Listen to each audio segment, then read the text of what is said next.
My dad chose my brother over me. Even I ran the farm solo for over 10 years. So I left, and now the farm is falling apart without me. My dad said I'd be fine on my own, so he gave the farm to my brother with 3 kids who hasn't visited in 2 years and plans to cash out. Here's how my story started. After my mother died, I returned to our little family farm at the age of 34 to assist my father in keeping it operational. My younger brother, 31, lives 2 states away with his wife and 3 children. He works in the city and only visits once or twice a year, so he has had no involvement in the farm. Over the years, I've primarily been in charge of the farm's operations. It's a little business with barely any profit. Most years, we barely break even, which is enough to pay property taxes and keep the place running for my father's sake. My father continues to assist whenever possible.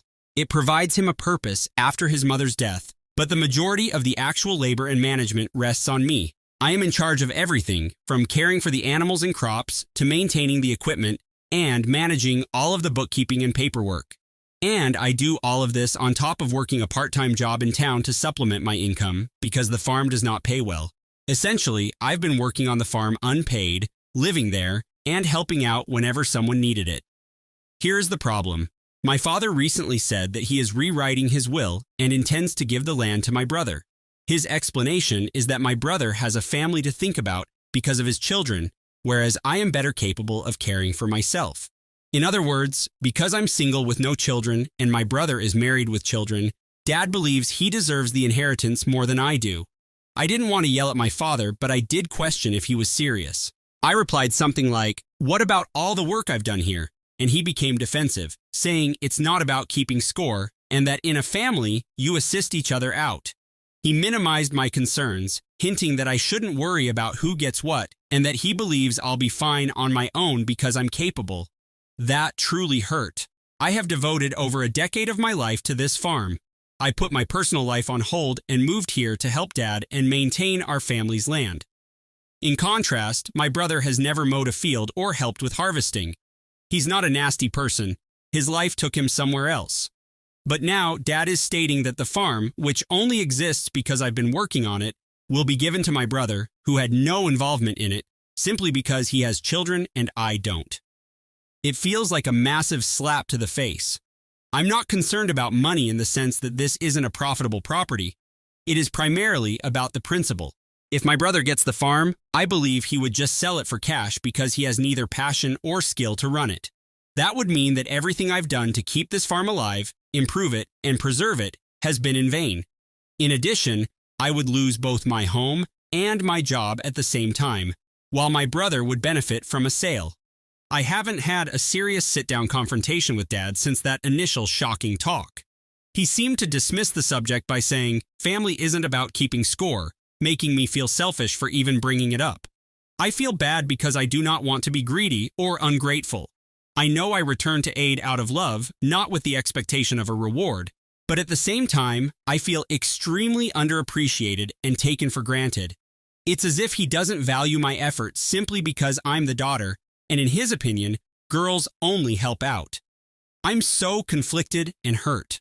I'm not sure how to approach my father without getting into a confrontation, and I haven't told my brother about it. So, Reddit, am I stupid to be furious that my father intends to give the family farm to my brother, despite the fact that I've been working on it for years? Is my frustration justified, or am I simply entitled? I really need some perspective on this scenario. Comment 1. NTA. Your father is clearly taking advantage of you. He's practically treating you as free labor while rewarding your brother, who accomplished nothing. That's just unfair. You have every right to be offended, and you should seriously consider not working for free. Your father is displaying obvious favoritism or perhaps an outmoded belief that the son should inherit the farm. You're not mistaken here. OP's response: it definitely feels like I'm being taken for granted. Comment 2. I am very sorry you are going through this.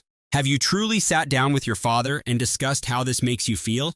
Maybe he doesn't appreciate how much this is affecting you or how much effort you've put in since you haven't fully sold your side of the story. It could help to carefully convey to him what you've told us here. Also, does your brother actually want the farm? If he is aware of the circumstance, he may be willing to support you. In any case, clear communication is essential. OP responded, "You're correct. I have not had a genuine heart-to-heart talk with him yet. I sort of froze up when he started the change. I think I need to have a proper conversation with him about it. As difficult as it may be, I'm not sure if my brother knows or what he would think. He has never expressed interest in the farm, but yeah, I'll try to discuss it gently with Dad and see if it helps." Comment 3. YTA. Boo-hoo, you decided to go back and play farming. That does not imply you can complain about not being given the land. It is your dad's property, not your own. He can leave it to anybody he wishes, and it stands to reason that he would give it to the child who has a family to maintain. You sound entitled and demand a reward for what you were meant to do. If you do not like it, you are free to leave. But don't try to shame your poor father simply because you regret squandering your own time. Up responded, "I don't expect a payment for assisting my family. I did it because I cared, yet it is difficult not to feel upset in this situation. I understand that it is ultimately his decision, but I do not believe it is wrong to feel disrespected. I am not trying to guilt him. I simply want him to realize where I'm coming from, and if nothing changes, I may have to leave. Even though that's terrible." Update 1. First and foremost, thank you to everyone who commented on my initial post. I followed the advice to sit down with my father and discuss things through. Unfortunately, our conversation did not go as smoothly as I had intended. I attempted to convey to my father how I felt, how I had committed years of my life to keeping the farm functioning, and how it ached to hear he was going to give it to my brother who had never been involved. He appeared uncomfortable and defensive. He basically told me that I shouldn't think of family inheritance as recompense for effort, and that I was wrong to make it all about keeping score. His statements were something along the lines of, "This isn't about tallying up who did more. In a family, you do things for each other because you care, not for some reward." He reiterated that my brother had a family to support and that I'm more independent. So, in his opinion, this is about looking out for the family members who require the greatest assistance. I mentioned that it felt unjust, and he answered, "Life isn't always fair, and inheritance isn't a paycheck." That pretty much ended the conversation because I didn't know how to react without getting into a dispute. I also questioned if my brother was aware of any of this. Dad told me that he had not addressed the change to my brother at all. He responded as if it was no big thing, saying it was just estate planning and I shouldn't be too concerned. That surprised me because it seemed like such a big issue. The entire conversation left me feeling dejected. My father clearly sees all of the work I do on the farm as something that someone would naturally do for her family. He does not consider it as an effort that entitles me to ownership or stake. It's simply expected of me. Realizing that was quite painful. So, at this time, nothing has actually changed. Dad is keeping to his plan, and I'm still here doing the daily farming chores, but I'm becoming bitter. I haven't approached my brother about it yet because he is still in the dark and lives far away. I honestly don't know where to go from here. This scenario just feels dreadful and unfair, and talking to Dad didn't help. I suppose I will have to find out the next step. Maybe it involves my brother, but I am at a loss right now. Comment 1. This is really wrong. To be honest, it sounds like your father has an old school or misogynistic mindset. For example, the daughter is expected to work out of duty, while the son, who accomplished nothing, receives the award since he is the male in the household. You are not even not the asshole. You have every right to feel hurt. The OP responded, "It certainly feels like a way. Unfortunately, I'm beginning to suspect it's a lot of that old-fashioned thinking. Things hurt to think that's how he sees things, but I appreciate you confirming that it isn't okay." Comment 2. If your father refuses to see reason, you may need to start looking after yourself. It is not fair to you to continue working yourself to the bone for nothing if he is simply going to give everything to your brother. Perhaps start by reducing your agricultural tasks or getting a paid employment elsewhere to guarantee your future. It's unfortunate, but your father is taking you for granted and you deserve better. The OP responded, "To be honest, I have been thinking the same thing. I adore the farm, but I can't devote my entire life to something that will never be mine in the end. The thought of leaving makes me feel guilty, but you are correct that I must consider my own future if he does not." Comment 3. You should certainly include your brother in this chat. There's a chance he doesn't want the farm. If he's a sensible guy, he might agree with you, or at least admit to your father that he has no interest in it. At the absolute least, speaking with him could reveal whether he intends to keep or sell it if it comes to him. Knowing this may provide you with additional leverage or knowledge the next time you speak with your father. OP responded, "That is an excellent point. I haven't spoken with my brother yet, mainly because it's difficult and I'm not sure how to bring it up, but I'd like to know what he thinks and what he'd do if Dad actually follows through. I'll try to have that chat with him soon, especially if I can't reach Dad in any other way." Update 2. Many readers pushed me to speak with my brother, so I did. My brother and his family came to see Dad and me briefly. A brief weekend getaway. I took the chance to speak with him about what had happened. I basically told him straight out that Dad was going to leave the farm to him in his will. He seemed astonished. He appeared to have learned about it for the first time here. I asked him hypothetical questions about what he would do if he inherited the property. Would he like to keep it or handle it somehow? He was quite honest. He responded something like, I can't exactly move out here and start farming. My life is in the city. The kids have school and I have my job." In other words, he recognized he wouldn't be able to use the land personally. Then he shrugged and said he'd probably sell it if the opportunity presented itself. I'm not going to lie, hearing him say that out loud irritated me, even though I expected it. I informed him that I had spent over a decade working on the farm and didn't want it sold to some developer or stranger. I was hoping he hadn't thought about it from my perspective and would reconsider. He seemed uneasy and muttered something like, "Yeah, I get that. This is, I don't know, it's complicated. I'd have to think about it." That was about the end of our conversation. He did not explicitly deny the bequest or advise that I receive any share. He primarily appeared uncomfortable. I suppose he doesn't want to be the bad guy, but he plainly sees the farm as a burden or an asset to be sold rather than something to retain in the family. After that chat, I felt quite down. It verified my greatest fears. If Dad goes through with this, the farm will be sold as soon as it passes to my brother. I'm trying not to resent my brother. It's not his fault Dad set this up, and he's simply being practical about his own predicament. But it still seemed like a blow since it meant that all of my efforts here would be in vain in the end. So that is where things stand. Dad has yet to expressly tell my brother, "Hey, I'm leaving you the farm." So my brother is waiting for that news from Dad. I imagine I haven't told Dad about my conversation with my brother yet either. We just had the visit, they departed, and now I'm processing everything. I am not sure how or when to bring this up with Dad. Like, "By the way, I talked to brother and he said he'd sell the farm." I expect the conversation to be tense, but at least I now have a better picture. If nothing changes, the farm's future is effectively nothing.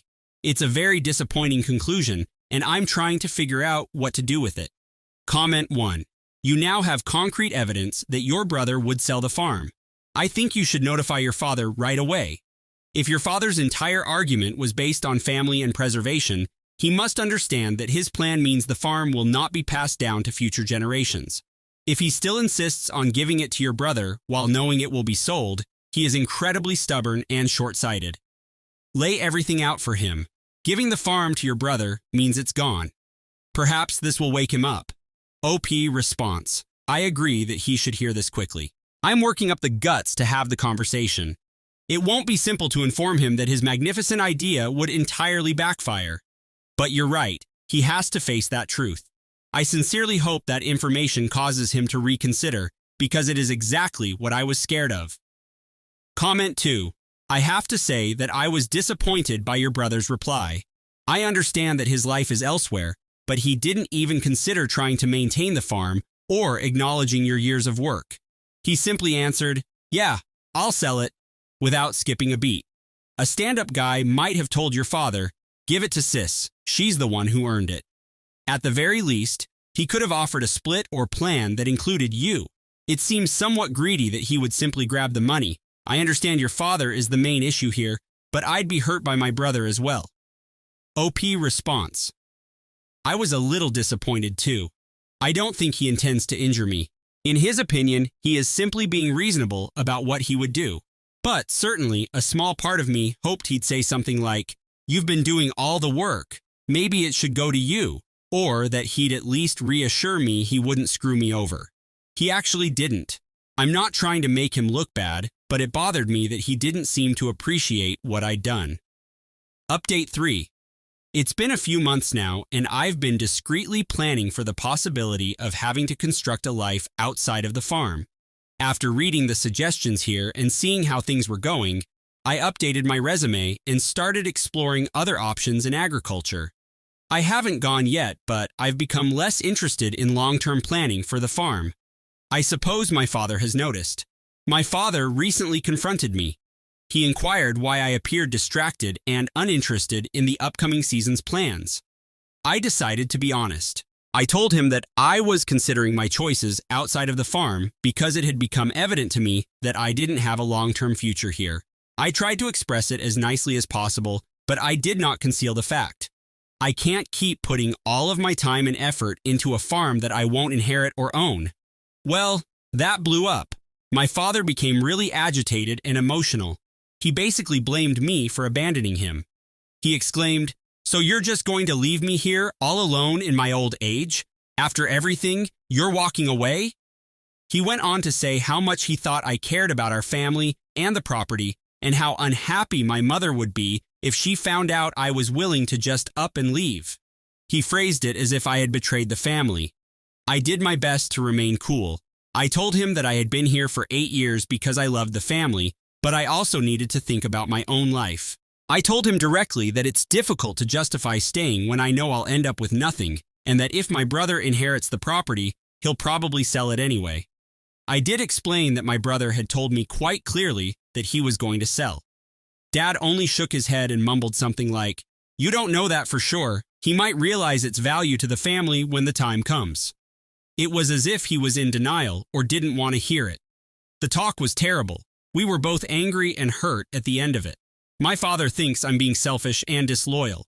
From my perspective, he is the one who put me in an impossible situation. I told him, "I'm not trying to hurt you, Dad, but I have to have a life that's mine. I can't work myself into the ground here and then have it all taken away." He just said, "I never asked you to sacrifice anything. You chose to come back. If you want to go, go." But he said it in a bitter way.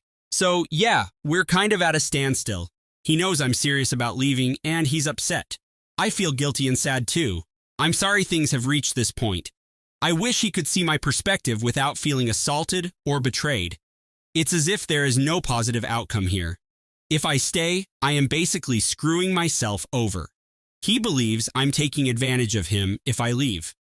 This is a dreadful situation. At the present, we're only discussing the basics of running the farm on a daily basis.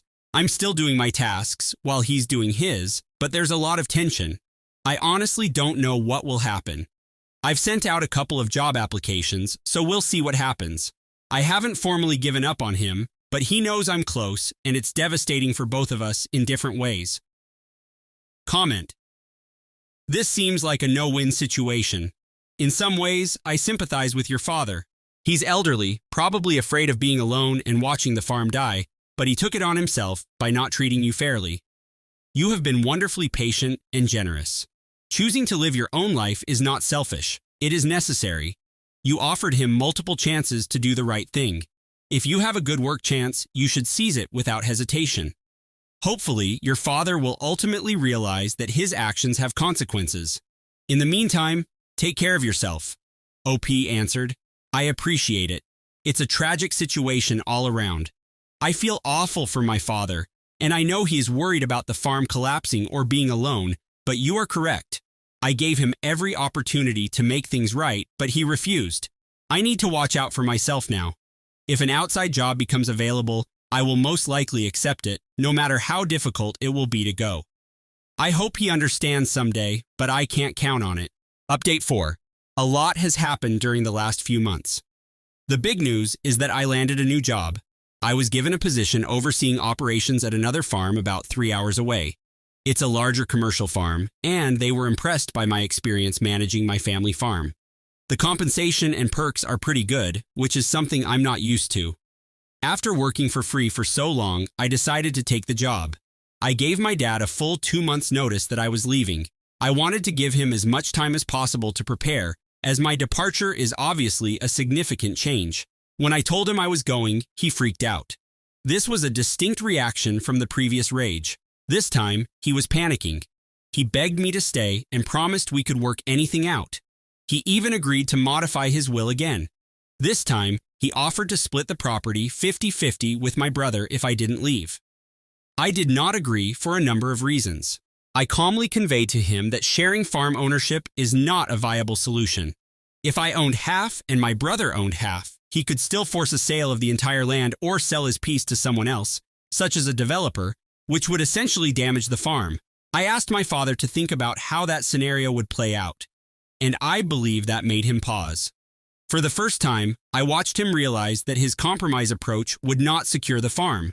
I believe that was the point at which he realized I was correct about the risk. He went quiet and then stated he needed to speak with my brother. According to what I gathered and what he later told me, that phone chat with my brother was a genuine eye-opener for my father. He directly asked my brother what his plans would be if he inherited even a portion of the land. Apparently, my brother informed him, "Yeah, Dad, I'm going to sell it." I assumed he was aware of this. My brother wasn't nasty, but he was honest that he doesn't have the time or desire to manage a farm, and that the money from selling it would be more beneficial to his family. I'm not sure if my father truly grasped it until he heard it directly from my brother just now. Their conversation became quite heated, at least on my father's side. I wasn't on the call, but my father seemed noticeably disturbed afterwards. I overheard him yelling about how he couldn't believe we'd just give up our family's land for cash. I believe he was frustrated with the situation and possibly at himself, because what did he expect? He now realizes that his approach would have resulted in exactly the opposite conclusion he desired. At this moment, my father is scrambling. He knows I'll be departing in a few weeks. My notice time is approaching its end. He began trying to find staff to replace all of the work I perform. Unsurprisingly, it is not easy. For starters, competent farm labor or a manager costs significantly more than he ever had to pay me because I worked for free except housing and board. He honestly told me the other day in a disappointed tone, "I had no idea it would be this expensive to find someone to do what you do." I feel sorry for him. I really do. He's an elderly man who is concerned about losing both his child and me moving out, as well as the viability of the farm. My contributions were not limited to what the family does. They held genuine economic worth. And now he sees it plainly because he must pay someone else. The farm's finances are already strained thin, and recruiting workers or a farm manager will eat into our slim profit margins. I'm not sure how long he will be able to keep things going without me. I'm now packing my belongings and planning to move out in a few weeks to start my new career. My father and I are on slightly better terms now than we were after the major fight in Update 3. I believe he is too fatigued and worried to continue battling with me, and he has accepted that I will leave. He hasn't explicitly stated it, but I believe he understands why this is happening and accepts responsibility for it. We've come to a tragic understanding. To answer the question that everyone has been asking since the beginning, no, I do not believe I am the bad guy in this case. I don't think my father or brother intended to hurt me, but their actions did. And now we're all living with the aftermath. It's a bad, convoluted situation with no clear winners. I'll go on and do what's best for me. If the farm becomes too much for my father to manage, he may have to consider selling it in the future. That aspect is now up to him. I'm sad that this is how things ended. Thank you to everyone who followed along and provided advice.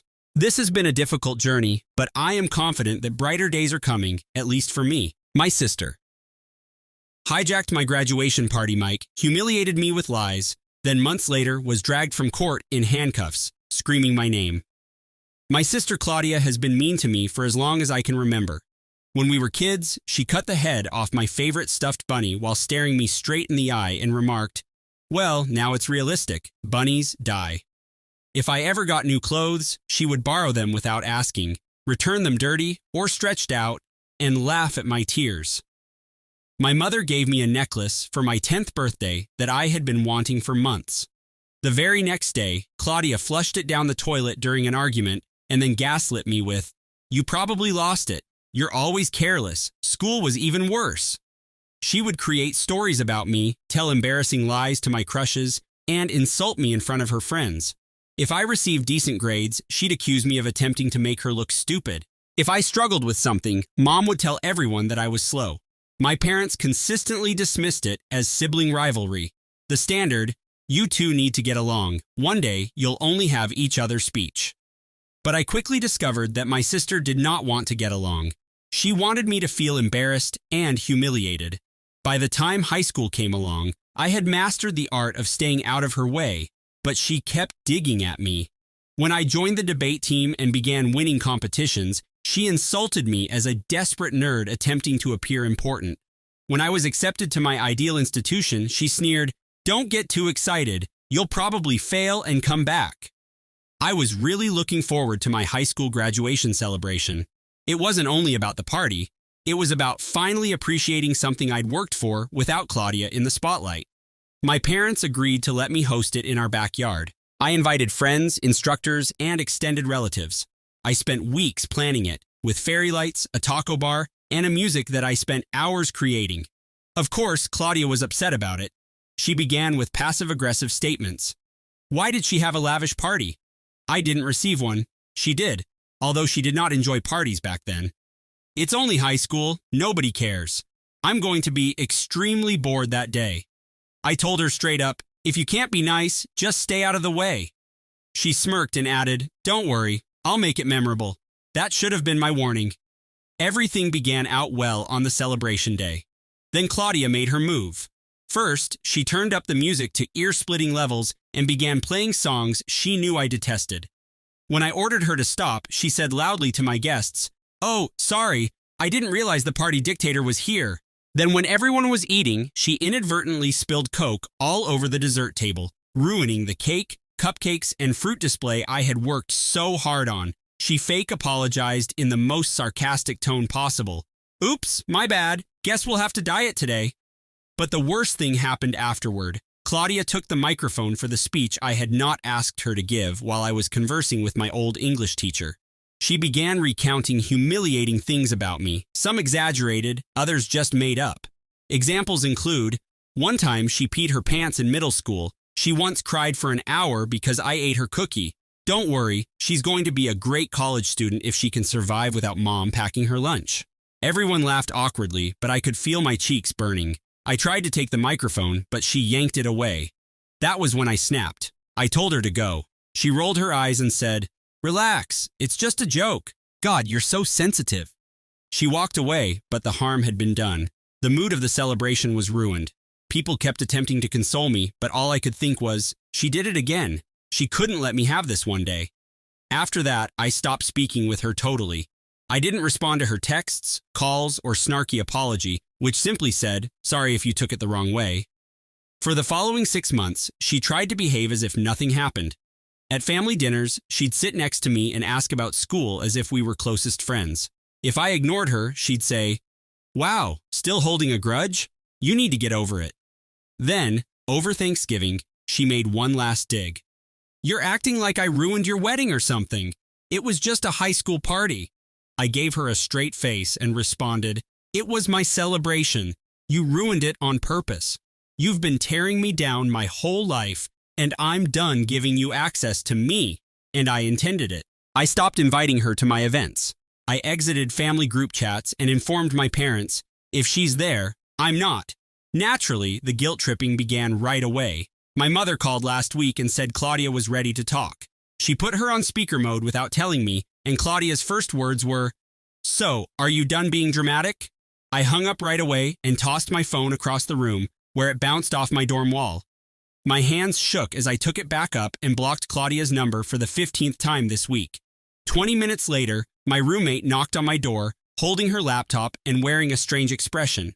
She showed me her Instagram messages, and there were 3 new profiles, all made within the last hour, sending her walls of text about how I was mentally ill and needed assistance. The usernames were made up of random integers, but the writing style was entirely Claudia. My roommate watched as I took screenshots of everything and saved them in the evidence folder I'd created on my laptop.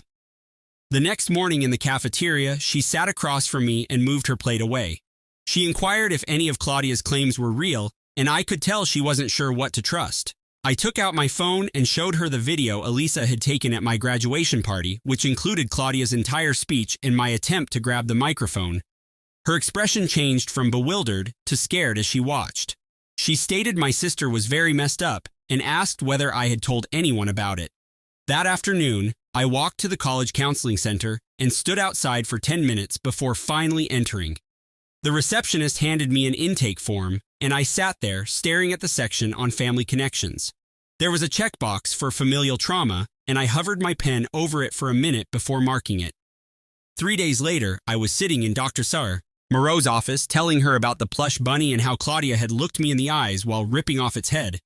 I told her about the jewelry in the toilet, the graduation party, and everything else. She listened without interrupting, then said something that made my entire body feel lighter. She stated that what I had experienced was not sibling rivalry, but rather systematic emotional abuse. That night, Albert discovered me crying in the common room after my father left me a voicemail about how I was pulling the family apart. He sat down next to me, and I eventually told him everything from the beginning. He held me as I described 20 years of being ripped down and humiliated. He said, "No wonder you flinch when people raise their voices." Later that week, I was alone in my room going through old family photos on my laptop. Claudia was either smirking at the camera or doing something to injure me that appeared to be playful but was actually not. She was tugging my hair, grabbing my arm, or treading on my foot as everyone else smiled for the picture. How come no one noticed what was going on right in front of them? A week later, I was studying when someone began hammering on my door. I opened it to find my mother standing there, with Claudia directly behind her. My mother said we'd speak it out like grown-ups and began pushing past me toward my room. I blocked the doorway and told them to go, but Claudia screamed that I was overly emotional and selfish. My RA heard the commotion and dashed down the hallway. She inquired whether everything was fine, and I informed her that these folks needed to leave. Claudia began yelling, claiming she was my sister and had every right to be there. Campus security arrived within minutes and led them both out, while Claudia yelled the entire time about how I was ruining everything. The next day, I met with University Legal Services, who assisted me in filing paperwork for a no trespass order. The council emphasized that if Claudia's behavior worsened further, I could be eligible for a restraining order. That evening, Elisa called from home, seeming fatigued. She said Claudia had been telling everyone I'd suffered a mental breakdown in college and was fabricating tales for publicity. Several people we knew from high school had contacted Elisa, asking what was going on. Elisa had been defending me, but she admitted it was getting more difficult because Claudia was so convincing. 2 weeks later, I returned to Dr. Moreau's office, and she handed me a stack of articles about narcissistic abuse. Everything made sense when I read about gaslighting, public humiliation, and how abusers always act the victim when confronted. I wasn't crazy, nor was I being overly sensitive. I was angry, and for the first time, it felt like the appropriate answer. 2 days later, I was sitting in economics class when my phone rang with a call from my father. I left it on voicemail and listened to it after class, his voice exhausted, as he told that Claudia had been crying for weeks and that her therapist had advised family reunification was critical to healing. I understood the manipulation right away, yet it still made my chest tight. Albert approached me at the library that afternoon and proposed we resolve my social media issues once and for all.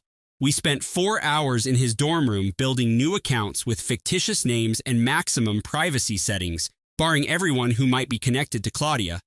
Her pals, anyone from high school who could leak information. I wonder what Claudia's thinking when she performs these things. Ripping the bunny's head off while staring at her sister appears overly deliberate for a child. Each block seemed like another brick in the wall between me and my former existence. Midterms and papers kept me busy for weeks, and before I knew it, it was almost Thanksgiving. My parents had been calling regularly, promising Claudia that she would be at her boyfriend's family dinner in Chicago and that I would safely return home. Despite my instincts screaming at me, I drove the 3 hours home, assuring myself it would be all right for just 2 days. I froze as I stepped in the front door with my overnight luggage, seeing Claudia sitting at the dining room table with her familiar sneer. My mother appeared from the kitchen, stating we needed to hash this out as a family. I turned around without saying anything, got back in my car, and went directly to Aunt Susan's house, 20 minutes away. Susan opened the door in her jammies, obviously astonished to see me standing there with my suitcase, but she drew me in and made coffee while I sat at her kitchen table. Over store-bought pumpkin pie, I told her everything, beginning with the graduation celebration and progressing back through years of agony. Her expression darkened with each anecdote until she eventually set down her fork and stated that she had always wondered why I was so silent at family gatherings. The travel back to college was lengthier due to holiday traffic.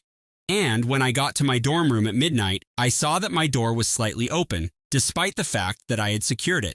Nothing was stolen, yet everything was incorrect.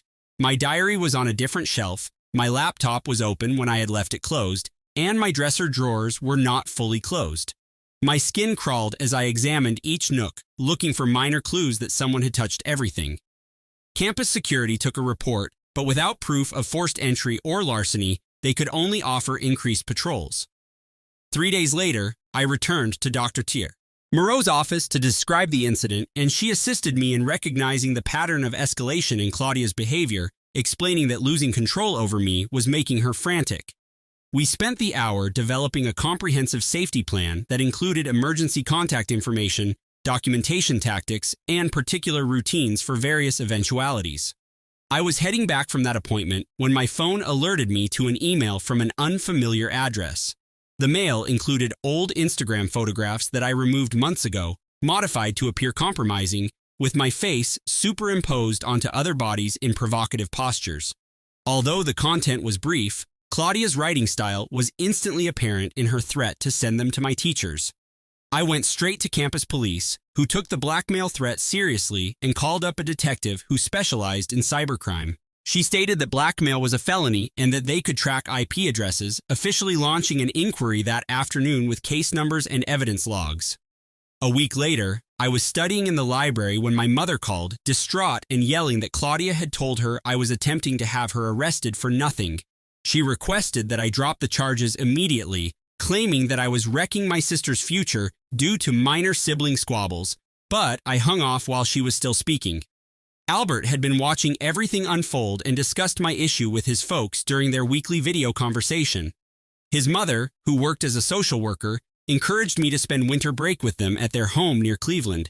When I visited at their house 2 weeks later, his mother sat with me in the living room and softly validated what I'd gone through, marking the first time an adult had taken my side without making excuses for Claudia or attempting to reconcile.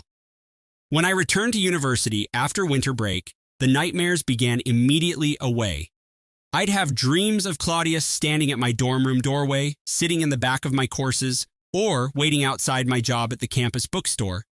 The dreams were so genuine that I'd wake up at 3 a.m. I had to check my door lock 3 or 4 times before I could even consider going back to sleep. My roommate began to question my well-being since I would get up several times each night to ensure the door was closed and the windows were fastened. The lack of sleep made things difficult, but I couldn't stop myself from double-checking everything. 2 weeks into the semester, Elisa texted me a slew of screenshots that made my stomach drop. Claudia had been emailing all of our high school pals on Facebook with a completely made-up story about how I had stolen money from our parents and developed drug problems in college. She claimed that I had been begging family members for money to maintain my habits, which was why I had cut her off. Most people who knew me didn't believe it, Elisa remarked. However, I noticed from the screenshots that some individuals were starting to ask questions and wonder if there was any truth to it. I was sitting in the library trying to focus on my chemistry homework when my phone called with an unfamiliar number. It was the detective who had been managing my case, and he had some news that made me drop my head on the desk. They traced the blackmail emails I'd been receiving to a coffee shop 3 blocks from Claudia's apartment. The security camera showed her sitting there with her laptop at the exact times the emails were sent, and the investigator stated that they now had sufficient evidence to proceed with charges. The next day, I met with the prosecutor at the courthouse downtown, and she explained what would happen next.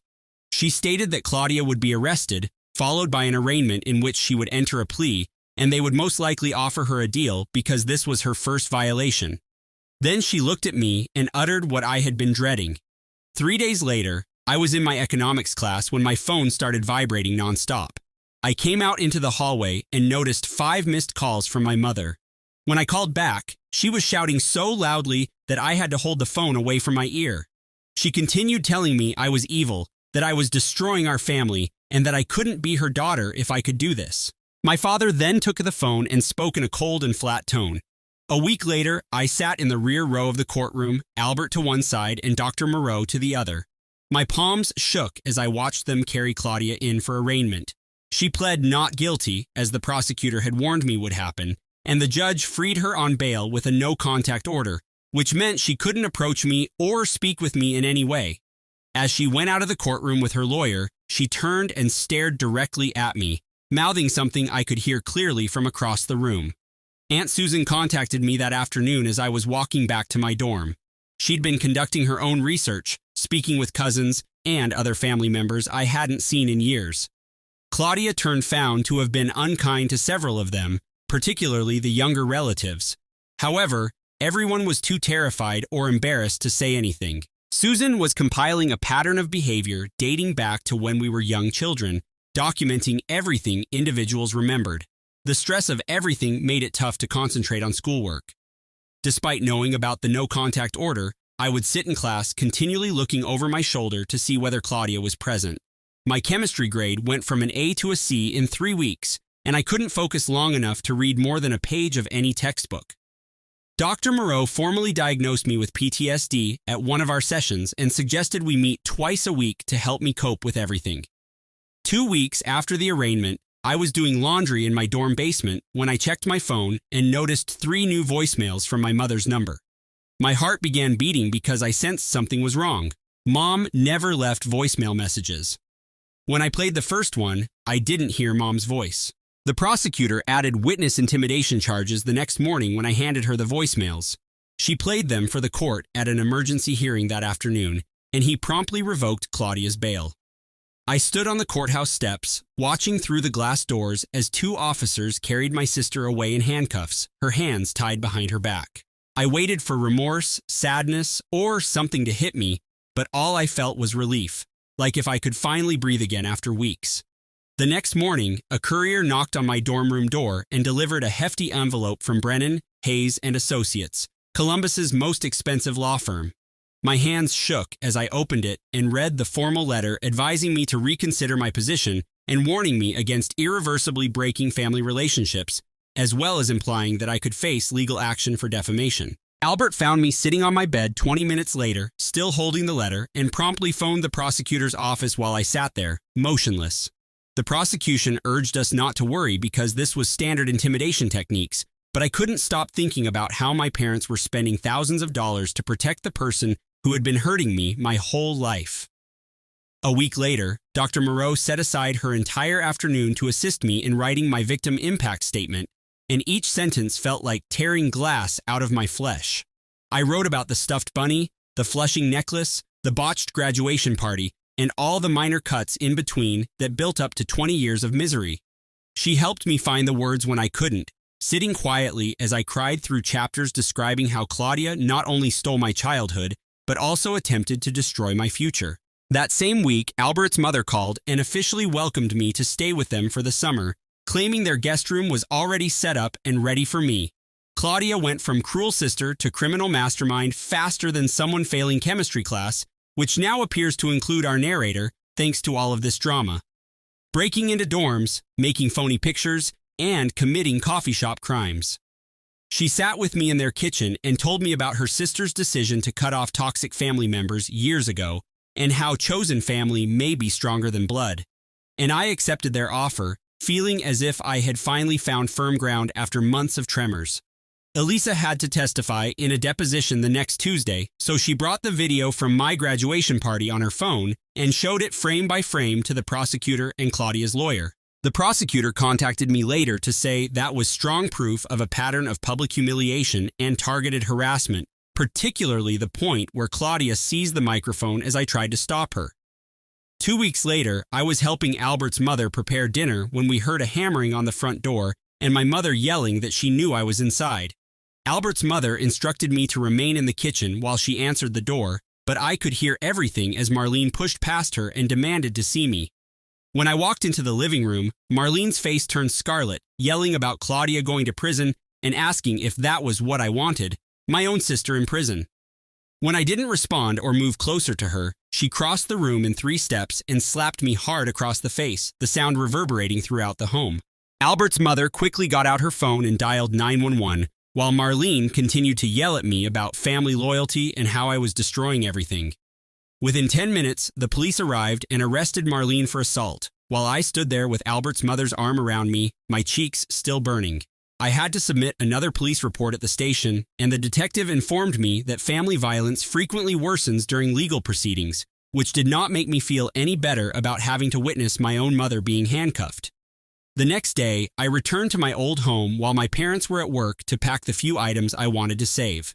I sat in my former bedroom for the final time, gazing at every object and recalling how Claudia had smashed my jewelry box, torn my posters, stolen my diary, and read it aloud to her friends. I left the majority of it behind, taking only a few photos and my old debate medals before locking the door on that room and my life forever. A month later, the prosecutor called to inform me that Claudia had been offered a plea deal consisting of 2 years probation, required therapy, and a permanent restraining order, which I considered reasonable. But Claudia refused, insisting on going to trial because she wanted a chance to give her side of the tale. The prosecution said that narcissists frequently do this because they want to perform. They seek attention and the opportunity to play the victim in front of an audience. 3 days after our talk, a parcel addressed to me arrived at Albert's residence with no return address. Inside was my old plush bunny from when I was 5. Claudia had pulled the head off, and it was now badly put back together with black thread. The note simply stated, "Fixed it for you," and was signed Mom. However, it felt more like a threat than an apology or peace offering. Meanwhile, Aunt Susan had been discreetly documenting whatever she could find, rummaging through old boxes in my parents' attic and compiling a timeline spanning 20 years. She discovered elementary school report cards with teacher remarks regarding my withdrawn and anxious behavior with my sister. I found my old journals, which I assumed were lost.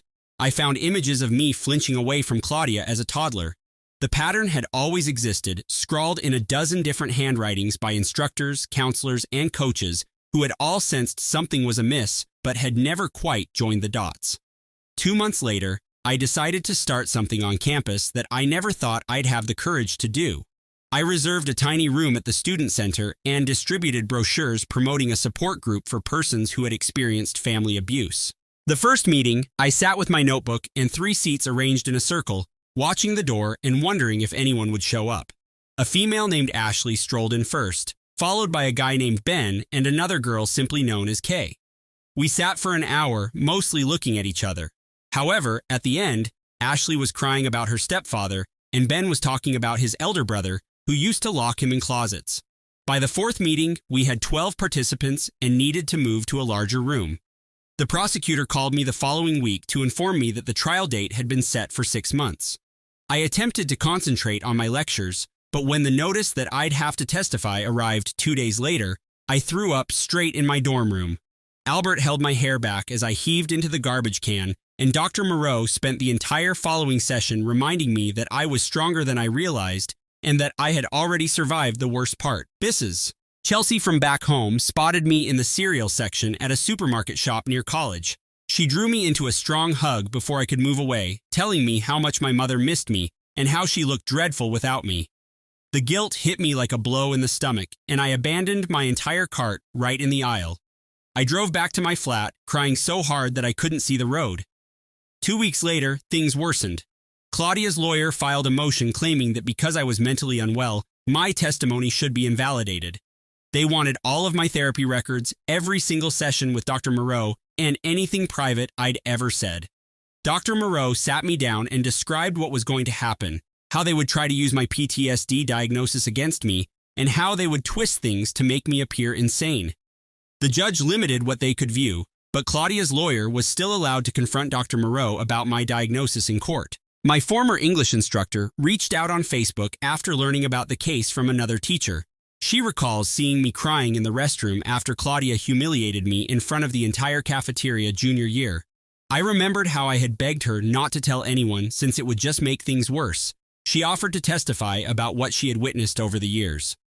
I began writing everything down in a private blog just to get it all out of my head. The words came out like poison being drawn from a wound. page after page of memories I had attempted to forget. Albert read portions of it with my consent and then held me for an hour while I sobbed into his chest. A month later, my father sent me a letter through my lawyer. He was filing for divorce from my mother after she was arrested for assisting Claudia. He wrote that he had failed to protect me, but he still did not want Claudia to go to jail, that she was still his daughter, and that maybe we could all go to treatment together one day. I read it 3 times before throwing it away without responding. At our next meeting, the prosecutor showed me something that made my skin crawl. Security footage from a coffee shop near my hostel, the library, and the parking garage all show Claudia following me for weeks before the blackmail began. She'd been studying my calendar, calculating out when I'd be alone, and organizing everything like it was a sick game. The prosecution stated that the premeditation would make the allegations significantly more serious. I was sitting in my psychology course the next week when someone behind me laughed in a high, nasty tone that sounded exactly like Claudia. My chest tightened and I couldn't breathe or think, so I gathered my belongings and fled out of the room. I spent an hour in the bathroom attempting to calm my breathing, spraying cold water on my face and practicing the counting techniques Dr. Moreau taught me. 2 weeks later, I was sitting in Dr. Moreau's office, staring at this light bar she was holding while she discussed how EMDR could help with trauma memories. She shifted the light back and forth as I imagined Claudia pulling my bunny's head off, and my gaze followed suit, and I started sobbing harder than I had in years. But the memory felt different afterward, like if I was viewing it through thick glass rather than experiencing it again. Aunt Susan called Albert the next day, crying because she'd been discussing the trial with her daughter Sophia, and Sophia broke down and told her that Claudia had cut up her wedding dress with scissors the night before her wedding 6 years ago, convincing everyone Sophia did it herself during a panic attack about getting married. Sophia had been in treatment ever since, believing she had experienced a breakdown, but now she knew Claudia had done it, and she wanted to testify, and Aunt Susan kept saying how sorry she was for not believing me. My scores began to improve after I discovered out how to compartmentalize legal information in my mind during class. And my economics professor approached me after I aced the exam and offered me a research assistant position for the following semester, which felt like the first typical positive thing to happen in months. A month later, the pre-trial hearing began. Even though I didn't have to go, I read all of the transcripts online, and Claudia's lawyer was attempting to get the whole thing thrown out, claiming it was a family issue rather than a criminal matter. However, the judge stated that the evidence of premeditation and the gravity of the conduct plainly placed it in criminal territory. I was headed to my statistics class on Tuesday morning when campus security hurried past me into the humanities building. I followed and noticed Marlene standing there with a huge poster board banner that stated, "Forgive your family," while students took pictures with their phones. Security seized her arms and she began screaming that I was hurting our family and that God would punish me for turning my back on blood. They carried her to their car as she continued to yell, and I subsequently found out she was detained again for breaking the restraining order. That delivery with the old rabbit appears to have arrived at the perfect time, just after Claudia rejected the plea agreement. Makes me question if Marlene is indeed behind it, or if someone else intended to convey a warning about what's to come. 2 weeks later, the prosecutor summoned me to prep sessions, where she forced me to practice answering questions while pretending to be Claudia's lawyer in an attempt to make me appear insane or malicious. And she kept interrupting me when I became too upset, urging me to take a deep breath and respond with facts. At one of these meetings at the courthouse, I came across a woman named Ashley crying in the washroom. And when I inquired whether she was okay, she claimed her sister had tormented her for 20 years and she was finally filing charges. And we exchanged contacts and began chatting every day because she understood what it was like when everyone told you to just forgive your family. Albert found a USB disk in a box of my old belongings from home, and when we plugged it in, it brought up all of my childhood home videos. And in every single one, Claudia was doing something mean while smiling at the camera, such as pinching me hard enough to make me cry, stepping on my toys, or pulling my hair while my parents were filming birthday parties or Christmas morning, completely focused on the camera and oblivious to what was going on right in front of them. Claudia's lawyer told the Columbus Dispatch a week before the trial that I was a troubled young woman looking for attention and fabricating stories about my loving sister. And by lunchtime, it was all over social media, with high school students taking sides. My campus support group also commented on the post, sharing their own stories of abusive siblings. Albert's mother, who works in social services, began calling around and located 3 different therapists who had treated people at Claudia's previous workplaces for workplace bullying. While they could not violate confidentiality to testify, they all admitted off the record that Claudia had a clear pattern of targeting one individual at each employment until that person departed or had a breakdown. Even though the therapists could not testify directly, the prosecutor stated that this information would help prove a trend. 2 weeks later, we were seated in the courthouse for jury selection, and I watched as person after person was grilled about their views on family. One woman was promptly removed after saying that families should always forgive one another regardless of what happened. Another guy was cut for saying that siblings argue all the time and that it is normal, so he was also cut. The prosecutor wanted people to understand that family members, like anyone else, may be abusers. Dr. Moreau scheduled an extra session for me 3 days before the experiment began, and something simply snapped while we were talking. I realized I'd spent my entire life keeping my folks from realizing how horrible things were with Claudia. I never told them the worst stuff since I didn't want to raise difficulties or force them to choose sides. I was so busy trying to be the good daughter who didn't make a scene that I let Claudia slowly ruin me. The night before the trial, I was in my hotel room with Albert, reviewing my notes, when my phone called from an unknown number. I answered, and my father's voice was slurred and inebriated, stating he wished I hadn't been born since none of this would have happened to their family. Albert grabbed the phone and hung up, leaving me shivering. The next morning, Elisa arrived at my hotel after flying in from California, where she had moved for employment. We remained up late that night, reading through our old yearbooks, and she pointed out photo after image of me attempting to avoid Claudia at school gatherings. She remembered how professors would assume we were just sisters when I would arrive to class with red eyes from sobbing. The first day of trial began with opening statements, and I felt awful watching Claudia sit there in this conservative gown she had never worn before. The prosecutor presented dates and examples to demonstrate 20 years of escalating abuse, but Claudia's counsel continued to refer to it as sibling rivalry that was exaggerated. Claudia genuinely dabbed her tears with a tissue, as if she were the victim here.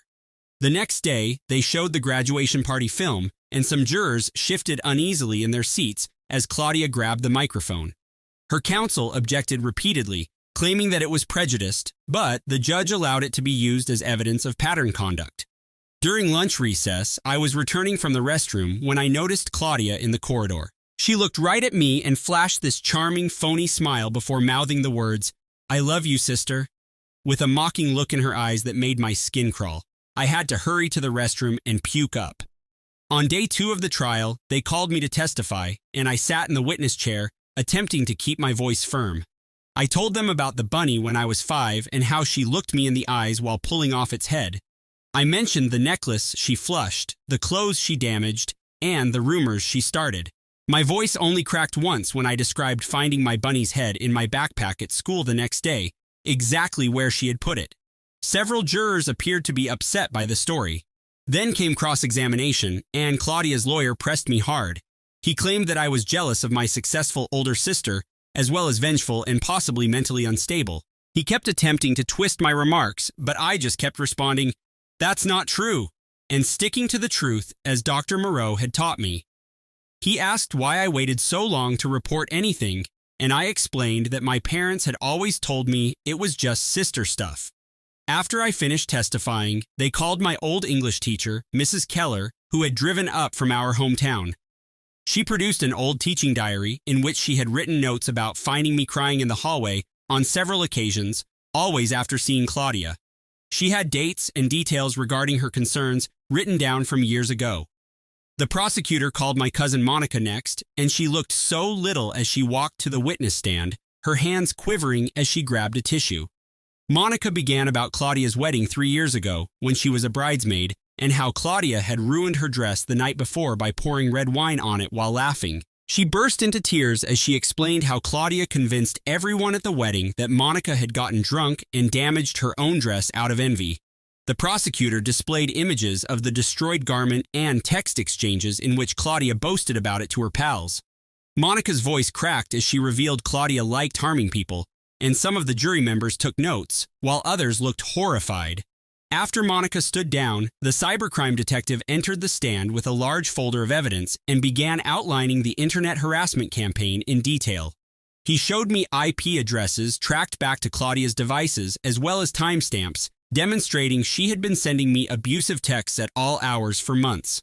My images were manipulated horribly on the bogus social media accounts she made, and she put them on sites I can't even explain. The detective demonstrated how complex and organized everything was, including spreadsheets that tracked when to deliver messages for maximum psychological impact. During the lunch break, I was sitting alone in the hallway when my father stepped up, appearing as if he had aged 10 years since I last saw him. His suit was creased, and his eyes were red as he stood there staring at me before apologizing and admitting that he realizes what she is now. I didn't forgive him, but I nodded because what else could I do, given what had happened between us? When court began that afternoon, Claudia finally took the stand in her own defense, dressed in an innocent white frock as if she were a victim. She burst into tears and claimed I'd always been jealous of her and was making stuff up to get attention because I couldn't tolerate being the less successful sibling. Her lawyer asked her simple questions, and she responded with a beautiful voice I'd never heard her use before, blotting away phony tears. The jurors seemed to believe it until the prosecutor began cross-examining her and asking about the video from my graduation party. She tried to deny it at first, but when he showed the video of her uttering that horrific statement, her entire expression transformed. The prosecutor kept pushing and presenting evidence, and Claudia eventually snapped and screamed that I deserved it because I was constantly trying to make her appear bad. The entire courtroom fell silent, and I noticed jurors slump back in their seats as they finally saw the genuine Claudia beneath the act. The following day, character witnesses testified, and my teachers described how I had been a decent student who suddenly began missing courses when the harassment began. My manager at my university job remembered finding me crying in the storage area several times, and Albert mentioned the night terrors I was experiencing. Elisa gave me texts in which I begged her to help me find out what I had done wrong to make Claudia so angry. That night, back in my apartment, I couldn't sleep and kept replaying Claudia's testimony in my thoughts. Even though I knew the truth, the ease and convincingness with which she lied made me doubt myself at first, because that is what years of gaslighting do to you. I stared at the ceiling till morning, reflecting on how she had almost convinced me that I was the problem again, just like when we were kids. The fifth day of trial was dedicated to closing arguments, during which the prosecutor detailed the progression from childhood bullying to criminal harassment and stalking. He displayed a timeline of how things worsened after I severed touch, emphasizing Claudia's lack of remorse despite overwhelming proof. The defense lawyer contended that family dysfunction and sibling rivalry had gotten out of control rather than criminal action that required jail time. While the jury deliberated, I sat in the corridor with Albert holding my hand, Elisa on the other side, and Aunt Susan across from us. 20 years of facts suddenly making sense must be like discovering that your childhood house was constructed on a poisonous waste dump. Explains a lot, but doesn't make it any less dreadful. Susan glanced at me and said, "Whatever happens, you've already won by breaking free." I wasn't sure I believed her yet. We'd been waiting for 2 hours when we heard shouts from outside, and security officers rushed past us to the courthouse entrance. Marlene had returned, violating her restraining order once more, and was yelling at reporters that I had destroyed our family while attempting to push through security to get inside. The guards held her arms as she attempted to spring at me through the doorway, shouting that I was a liar who had turned everyone against them. The officers arrived within minutes and detained her for violating the restraining order, while the bailiff instructed us to return inside. We spent the remainder of the day sitting in the corridor, waiting for news, but none came. The next morning, the prosecutor found us in the same position and informed us that the jury had requested to examine the graduation video and all of the cybercrime evidence again, indicating that they were taking it seriously. I couldn't eat anything, so Albert kept bringing me water that I couldn't drink as we watched other cases being handled and resolved around us. Dr. Moreau arrived around noon and sat with us for a bit, telling me that whatever occurred, I had already won by standing up to them, that Claudia no longer defined me. Something about hearing this made me understand she was correct, since for the first time in my life, I was not afraid of my sister. The third day began the same way, with us sitting in those rough plastic chairs when the bailiff appeared and announced that the jury had returned. My hands began to shake so badly that I could barely stand up. As we returned to the courtroom and saw the jury take their places, the foreman stepped up carrying a piece of paper, and I gripped Albert's hand so tightly that I thought I'd break it. Guilty of all counts, including harassment, blackmail, and witness intimidation. Claudia's expression changed from smug to astonished to absolute wrath in roughly 3 seconds. The judge began discussing scheduling, but Claudia sprang up and lunged across the defense table at me, yelling that I had ruined her life. 2 court officials apprehended her, but she continued to fight and kick, making threats about what she would do to me if she got free. The judge pounded his gavel and added contempt of court to her charges as she was carried out, still screaming. He set sentence for 6 weeks later, and the prosecutor indicated that with multiple felonies and her current behavior, she faced 2 to 5 years in prison. Outside the courts, reporters waited, and I gave them a brief statement about how I hoped this would help other abuse survivors seek justice, even if the offender was family. Then we proceeded to Albert's house, where I just broke down and screamed for what seemed like hours while his mother made tea and his father ordered pizza, and they just let me weep. My support group hosted a modest celebration for me the following week, and one woman stated I had given them all hope that they could stand up to their own abusers. A week later, I received a letter from Aiden with a check for my whole education fund, which Marlene had attempted to withdraw before the restraining order was issued. He wrote that he had moved out, filed for divorce, and began therapy, and that he was aware that he had failed me but was working to improve. 6 weeks later, we returned to court for Claudia's sentence, and she received 3 years in prison, 2 years probation, and required psychological treatment. She had to be forcefully hauled out of the courtroom, yelling that I would pay for this and that she would make me sorry when she left. The prosecutor filed for a permanent restraining order that same day, and the judge granted it right away. Claudia could never contact or come within 500 feet of me again once she was released from prison. If she broke it, she'd be sent back to jail. I could now breathe without looking over my shoulder. During our following appointment, Dr. Moreau helped me comprehend how I really felt. She suggested I was mourning the family I should have had rather than the one I ended up with. That made perfect sense because I was not sad about losing them. I was unhappy because I never had real parents or a real sibling in the first place. 2 weeks later, Marlene issued a letter through her lawyer stating that she had entirely disowned me.